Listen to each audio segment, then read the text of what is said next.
प्रधानमंत्री मोदी ने राष्ट्रीय कार्यकारिणी में आज पार्टी नेताओं को जीत का मंत्र दिया। 2024 में पार्टी का टारगेट सेट हो गया है। इस टारगेट को हासिल करने के लिए हर वर्ग को पार्टी से जोड़ने का लक्ष्य है। मगर मोदी का टारगेट वो मुसलमान हैं जिन्हें बीजेपी से दूर माना जाता है। मोदी ने मुसलमानों के लिए पार्टी नेताओं को क्या निर्देश दिया और मुसलमानों के किस वर्ग को मोदी अपने साथ जोड़ना चाहते हैं, इस पर यह रिपोर्ट देखिए।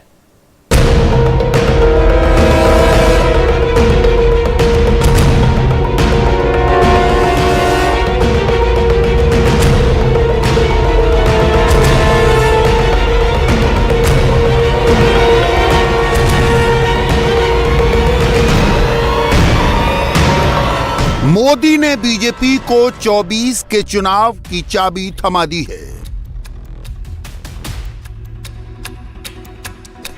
विस्तार है अपार, बीजेपी है तैयार।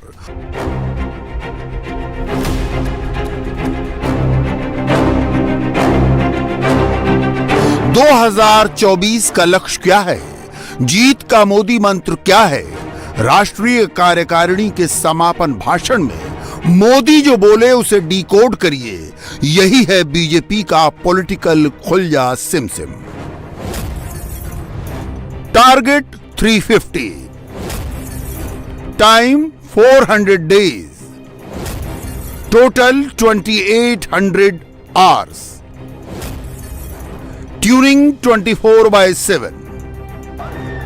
यानी 2024 का लक्ष्य हासिल करने के लिए हर घंटे काम करना होगा और हर समुदाय के पास जाना होगा। आप यकीन नहीं करेंगे, मोदी हर समुदाय की बात कर रहे थे, मगर उनके सामने पहले नंबर पर मुसलमान हैं। मुसलमानों में भी वो ब्लॉक जो या तो एकदम पिछड़ा है या एकदम पढ़ा लिखा है, या फिर वो जो पहले ही अपने कारोबारी रुझान के चलते बीजेपी और पीएम मोदी के साथ है। ये अंदर की वो खबर है जो केवल इंडिया टीवी आपको बता रहा है। अपने कामों और बयानों से पीएम मोदी ने अपनी छवि एक ग्लोबल लीडर की बना ली है और जब भी वो बोलते हैं तो एक ग्लोबल लीडर के तौर पर ही विजन वैसा ही दिखता है। बीजेपी की राष्ट्रीय कार्यकारिणी की बैठक में भी पीएम मोदी ने जब अपना संबोधन दिया तो इस विजन की झलक दिखी। पीएम मोदी ने एक मजे हुए स्टेट्समैन की तरह पार्टी संगठन से कहा कि वैसे वर्गों तक भी पहुंचे जो भले ही आपको वोट नहीं करते, लेकिन उन वर्गों को मजबूत करना आपकी जिम्मेदारी है। उनसे वोट की उम्मीद ना करें, लेकिन उन्हें ताकत दें। ऐसे वर्गों में खासतौर पे पीएम मोदी ने नाम लिया पसमानदा मुस्लिम का, कारोबारी समुदाय का और प्रोफेशनल मुस्लिम का। कारोबारी मुस्लिम समुदाय में भी खासतौर पे वोहरा समुदाय का, जो पहले से गुजरात में नरेंद्र मोदी को पसंद करते रहे हैं। इसके साथ ही पीएम मोदी ने बीजेपी के वैसे नेताओं को फटकार लगाई जो कि अनावश्यक बयानबाजी करके विवाद पैदा करते रहते हैं। पीएम ने दो टूक शब्दों में कहा, सिनेमाई अंदाज में बयान पार्टी के सेहत के लिए ठीक नहीं, ऐसी बयानबाजी बर्दाश्त नहीं की जा सकती। प्रधानमंत्री मोदी के संदेश को महाराष्ट्र के उप मुख्यमंत्री देवेंद्र फडणवीस सामने लेकर आए। फडणवीस ने मोदी मंत्र को कूट भाषा में सामने रखा, मगर जो बोले वो इंडिया टीवी की खबर को ही पुख्ता करता है।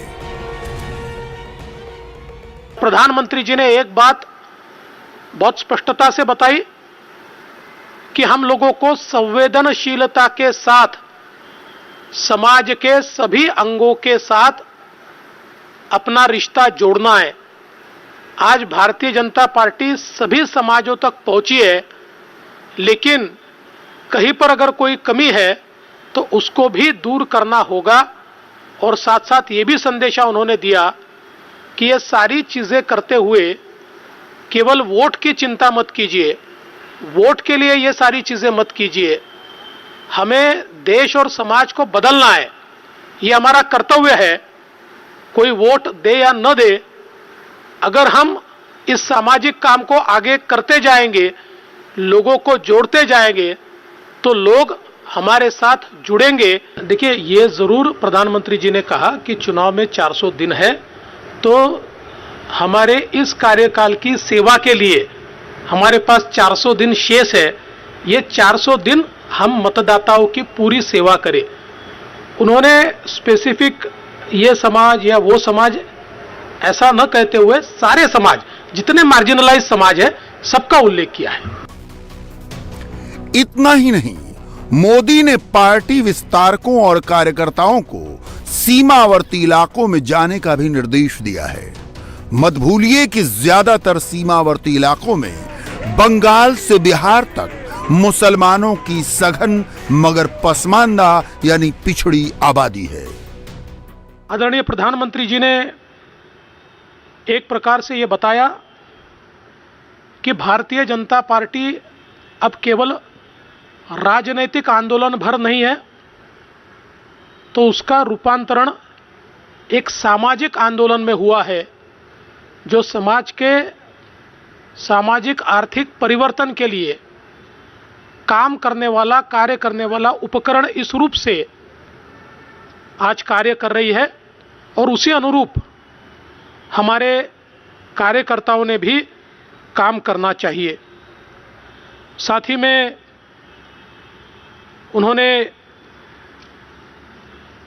कुछ कार्यक्रम भी हम लोगों को विशेष रूप से करने को कहा, जिसमें भारतीय जनता पार्टी के मोर्चों के कार्यक्रम, बॉर्डर विलेजेस के साथ हमारा संपर्क ज़्यादा बने, उनका मेन स्ट्रीमिंग ये हम लोग कर पाए और वहाँ पर हमारी एक्टिविटी बढ़े, ताकि हमारा संपर्क सूत्र भी वहाँ बने और हमारी विकास की योजनाएं भी बहुत तक पहुँचे। उसी प्रकार से आकांक्षी जिलों के विकास में भारतीय जनता पार्टी के कार्यकर्ताओं की भूमिका हो। 2023 से 2024 तक बीजेपी को कुल 10 चुनावों में जाना है। 9 राज्यों की विधानसभा और 24 की लोकसभा। इन 9 राज्यों को पहले देश के पॉलिटिकल मैप पर देखिए। तेलंगाना, कर्नाटक, छत्तीसगढ़, मध्य प्रदेश, राजस्थान, त्रिपुरा, नागालैंड, मेघालय और मिजोरम। पहले समझ लीजिए कि इन राज्यों से कुल कितनी लोकसभा सीटें आती हैं। तेलंगाना से 17, कर्नाटक से 28, छत्तीसगढ़ से 11, मध्य प्रदेश से 29, राजस्थान से 25, त्रिपुरा से 2, नागालैंड से 1, मेघालय से 2 और मिजोरम से 1। यानी 9 राज्यों से कुल 116 सांसद। इन राज्यों में 90 से 100% स्ट्राइक रेट हासिल करने के लिए जीत का मोदी मंत्र बेहद जमीनी है। इसे डिकोड करने बैठेंगे तो सच्चाई समझेंगे। मोदी के एक इलेक्शन एजेंडे में सामाजिक आंदोलन क्यों अहम है। अगर मैप देखेंगे तो हर चुनावी राज्य दूसरे राज्य से जुड़ा है। जिन राज्यों में बीजेपी अब तक नहीं पहुंच सकी है, उन राज्यों में एकात्म मानववाद और सांस्कृतिक राष्ट्रवाद ही बीजेपी का कंपास बनेगा। इसके लिए मोदी ने अपने संसदीय क्षेत्र काशी में हुए तमिल संगमम का उदाहरण दिया। एक भारत श्रेष्ठ भारत, इस संकल्प को दोहराते हुए हमारे सारे राज्य एक दूसरे के साथ समन्वय करें, एक दूसरे के भाषा को, कल्चर को हम किस प्रकार से अपनाएं, किस प्रकार से उसके साथ हम लोग एक भावनात्मक रूप से जुड़े, इसके भी कार्यक्रम हो। जिस प्रकार से काशी में तमिल संगमम हुआ, उसी प्रकार से हम लोग अलग अलग भाषाओं को साथ में लेकर इस भारत को एक भारत के रूप में कैसे तैयार करें, ये भी बात उन्होंने हम सबके सामने रखी। मोदी ने बीजेपी नेताओं से कहा, आने वाला वक्त भारत का है, प्रगति की पराकाष्ठा का समय है, पूरा देश इसका साक्षी बनेगा। बीजेपी को बतौर राजनीतिक पार्टी इसका सहभागी बनना है। इसके लिए पार्टी के हर नेता को आजादी के अमृतकाल को कर्तव्य काल समझना होगा। सबसे महत्वपूर्ण बात प्रधानमंत्री जी ने जो कही वो ये थी कि भारत के जीवन का सर्वोत्तम काल आ रहा है। हम सामने देख रहे हैं। ऐसे समय हम लोग मेहनत में पीछे न रहे, प्रयत्नों की पराकाष्ठा करें, अपने जीवन का क्षण क्षण और अपने शरीर का कण कण हम भारत की इस विकास गाथा में लगाए और भारत के इस सर्वोत्तम काल के साक्षी हम लोग बन सकते हैं। इस प्रकार की एक बहुत महत्वपूर्ण बात उन्होंने कही और साथ साथ ये भी कहा कि इस अमृत काल को कर्तव्य काल में परिवर्तित करें, तभी हम अपने देश को तेजी के साथ आगे ले जा सकते हैं। 2024 के चुनाव में नौजवान वोटर बड़ी भूमिका अदा करने वाला है।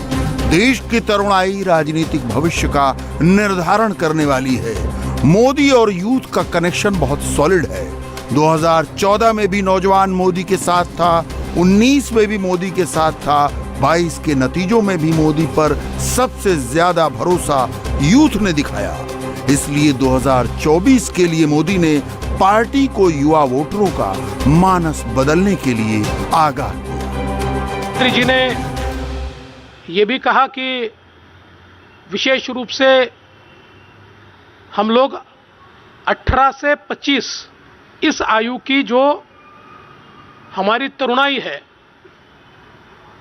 इस तरुणाई ने भारत के राजनीतिक इतिहास को देखा नहीं है। उन्हें पता नहीं है कि भारत में पिछली सरकारों में किस प्रकार से अनाचार, दुराचार और भ्रष्टाचार देखा गया, किस प्रकार का कुशासन था और कहां भारत आज चलते हुए आया है और किस प्रकार से हम सुशासन की ओर जा रहे हैं। इसलिए 18 से 25 इस आयु के जो हमारे युवा हैं, इनमें भी जागृति तैयार करना, इनको भी लोकतंत्र के मूल्यों के साथ जोड़ने की कोशिश करना और साथ साथ किस प्रकार से के कुशासन से हम सुशासन की ओर आए हैं, ये बताकर उनको सुशासन के साथ जोड़ना और सुशासन का महत्व क्या है, सुशासन से देश कैसे परिवर्तित होता है, ये सारी बातें उन तक पहुंचाने का काम भी भारतीय जनता पार्टी को आने वाले दिनों में करना है। प्रधानमंत्री ने बीजेपी के सामने आने वाले 1.5 साल का एजेंडा क्लियर कर दिया है, मास्टर प्लान रख दिया है। अब अगर बीजेपी इस प्रोजेक्ट के मुताबिक चलती है, मोदी मंत्र पर अमल करती है, तो चुनावी जलजले के आगे बड़ी जीत है। तीसरी बार मोदी दिल्ली भी लौटेंगे और जैसा जेपी नड्डा ने कहा, आने वाला हर चुनाव जीतना है, तो बीजेपी इस लक्ष्य को भी हासिल करके रहेगी। इंडिया टीवी हर वक्त हर जगह डाउनलोड करने के लिए सर्च करें India TV news Google play store या ऐप स्टोर पर।